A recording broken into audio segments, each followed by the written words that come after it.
ಸ್ನೇಹಿತರೆ, ನನ್ನ ಚಾನಲಿಗೆ ಸ್ವಾಗತ.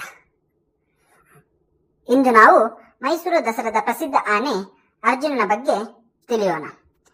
ಅರ್ಜುನ 1960ರ ದಶಕದಲ್ಲಿ ಕಬಿನಿ ಅರಣ್ಯದಲ್ಲಿ ಜನಿಸಿತು. ನಂತರ ಅರಣ್ಯ ಇಲಾಖೆ ಹಿಡಿದು ಮೈಸೂರಿನ ದೊಡ್ಡ ಹರವೆ ಆನೆ ಶಿಬಿರಕ್ಕೆ ತರಲಾಯಿತು. ಅರ್ಜುನನ ಎತ್ತರ ಸುಮಾರು 3 ಮೀಟರ್, ತೂಕ 6 ಟನ್ನಿಗಿಂತ ಹೆಚ್ಚು. ಇದು ಬಲಿಷ್ಠ, ಶಾಂತ ಮತ್ತು ಶಿಸ್ತಿನ ಆನೆ.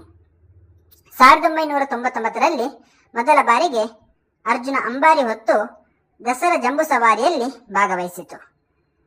ಅಂಬಾರಿಯ ತೂಕ ಸುಮಾರು 750 ಕೆಜಿ. ಅದರ ಒಳಗೆ ಚಾಮುಂಡೇಶ್ವರಿ ದೇವಿಯ ಪ್ರತಿಮೆ ಇಡಲಾಗುತ್ತದೆ. ಅರ್ಜುನ 2001ರಿಂದ 2011ರವರೆಗೆ ಅಂಬಾರಿ ಹೊತ್ತಿತ್ತು.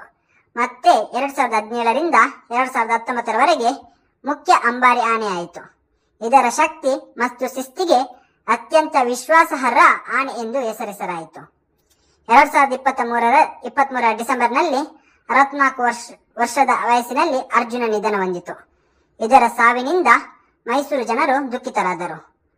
ಅರ್ಜುನನನ್ನು ದಸರಾ ಆನೆಗಳ ರಾಜ ಎಂದು ಎಲ್ಲರೂ ನೆನಪಿಸಿಕೊಳ್ಳುತ್ತಾರೆ. ಅರ್ಜುನ ಕೇವಲ ಒಂದು ಆನೆ ಅಲ್ಲ, ಇದು ನಮ್ಮ ಸಂಸ್ಕೃತಿ, ದಸರಾ ಪರಂಪರೆ ಮತ್ತು ಕರ್ನಾಟಕದ ಹೆಮ್ಮೆ.